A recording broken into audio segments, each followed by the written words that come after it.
our bodies and health is not a trend.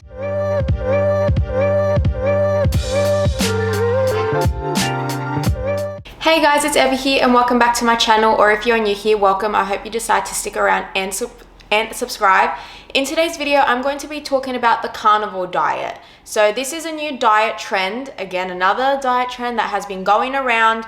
So I wanted to dive into it. So I'm going to be talking about what it is, the claims, and also the health concerns associated with this diet trend currently going around. So if you want to hear a little bit about the carnivore diet, just make sure you keep on watching. So what is the carnivore diet? The carnivore diet is a diet that consists of the consumption of meat and animal products, but it actually excludes all other food groups. This diet stems from controversial belief that human ancestral populations ate mostly meat and fish, and high carb intake is the reason for today's rates of chronic disease. It is a type of keto diet, but unlike the traditional keto diet that we are aware of, the keto diet still has a consumption of carbohydrates, just a low consumption of it, whereas the carnivore diet does not consume any carbohydrates whatsoever. And because it excludes such a major macronutrient, it is quite concerning. There are three main claims associated with the carnivore diet, and that includes helping with weight loss, mood issues, and blood sugar regulation. But there actually isn't research to back the claims that I just mentioned. The main concerns associated with this diet is that it is very constrictive and it's also quite unhealthy long term. You are actually eliminating key micro and macronutrients that your body needs to function. Animal fat is also mostly saturated fat, which is the unhealthiest, which can lead to raised levels of LDL cholesterol or bad cholesterol. I'm now going to go into more detail about what the carnivore diet is, and I guess the rules around it that you need to follow to do this diet. I mentioned at the beginning, it's a restrictive diet that consists of meat, fish, and other animal products such as eggs. Those that also follow the diet also have the option of completely cutting out dairy as well. This diet consists of avoiding the following foods: vegetables, fruits, high lactose dairy, legumes, nuts and seeds, grains, alcohol, sugars, and beverages other than water. There is a zero carb intake. So as I mentioned at the beginning, the traditional keto diet limits carbohydrates, but the carnivore diet cuts it out completely. Without carbs, the body enters ketosis, and this is where the body uses fat storage to use as energy because, well, there's no carbohydrates to use as energy.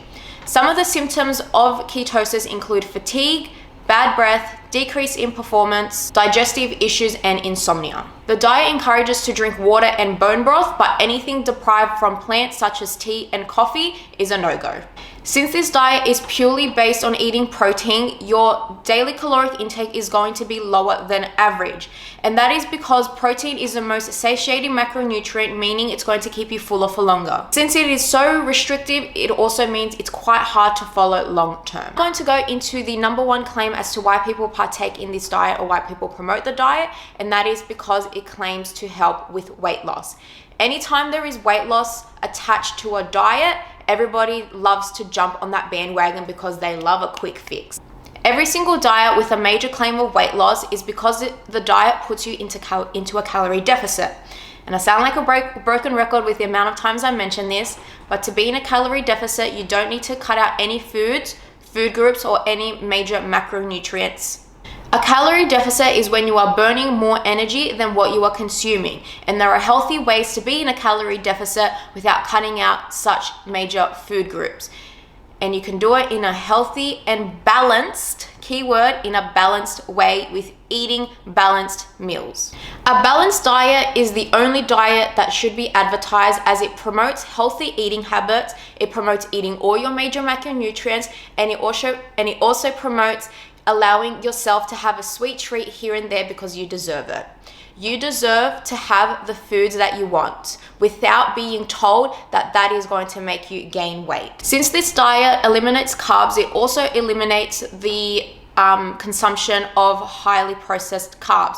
And this includes your sugary sweets and cakes. This helps the person engaging in the carnivore diet to put themselves in a calorie deficit because those carbohydrates are caloric dense. There are no nutritional benefits to these carbohydrates, but they are so delicious and can be eaten in a balanced diet, okay? Alrighty, we are now going to move on to the health concerns of the carnivore diet. So strap in and buckle up. The consumption of processed meats such as bacon contain high amounts of sodium, and this can increase the risk of high blood pressure and kidney disease. It doesn't provide any fiber, which helps with your gut health and healthy bowel movements.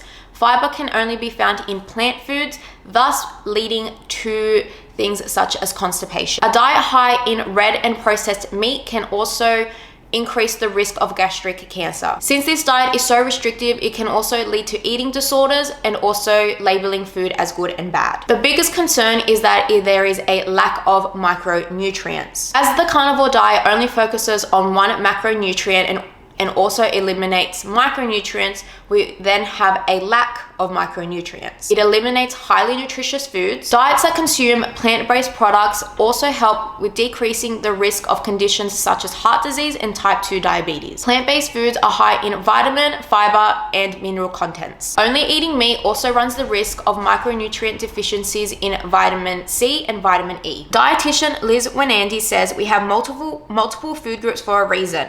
They provide us with a range of nutrients. Humans are omnivores, which means we derive nutrients from a variety of food groups. Only eating one food group is a problem. And Liz said that so well. We are omnivores. We are not carnivores, okay? We are not carnivores. We need protein, carbohydrates, and fats. These are our three major macronutrients that we need to be eating every single day in a healthy and balanced way. Cutting out one or two of those in this case is not going to be good to be able to function optimally. If you want to live a long and healthy life, you need to ensure that you are giving your body what it needs. We are setting ourselves up now, that way we are able to function when we are older. We don't want to be, hitting 50 or 60 and our health is declining because of the bad health choices that we make when we are young. We are setting ourselves up for the future. There is no long-term research that suggests the carnivore diet is good for you or is even good to do long-term. The only diet that should be followed is a balanced one that contains your macronutrients, micronutrients, vitamins, and minerals in all 5 food groups. The World Health Organization defines a healthy diet as one that does contain all 5 food groups. So listen to who and don't limit your food. Everyday Health mentions how eating an abundance of fruits and vegetables is linked to increased happiness, well-being, and life satisfaction. And who are we to argue with science? Also, lastly, this diet would be so expensive to maintain. Protein is so pricey. So save your coin, eat your food groups, and slay the day away, queens. One thing that I hope you take away from this video is that you learn that our health and bodies shouldn't be a trend. If you see a diet trend that is circulating and it is taking something away, or it's saying you shouldn't eat this, you shouldn't have that, this food is bad, don't listen to it. One thing that I always say is that short-term fixes can lead to long-term health problems. So I really hope that you take that seriously and you live the life that you want to live with a healthy and balanced diet and lifestyle. And with that, I hope you learned a little something about the carnivore diet. The point of these videos is for me to give you the information. That way you are able to make the decision that you want to make around your health. And with that, my friends, that brings this video to an end. I hope you enjoyed this. If you did, please make sure you give me a thumbs up, leave a comment down below, and don't forget to subscribe. You can also follow me on Instagram and TikTok at evykassiotes. I hope you guys are having an amazing day wherever you are. And just remember that one bad day isn't a setback and tomorrow can always be better. Bye.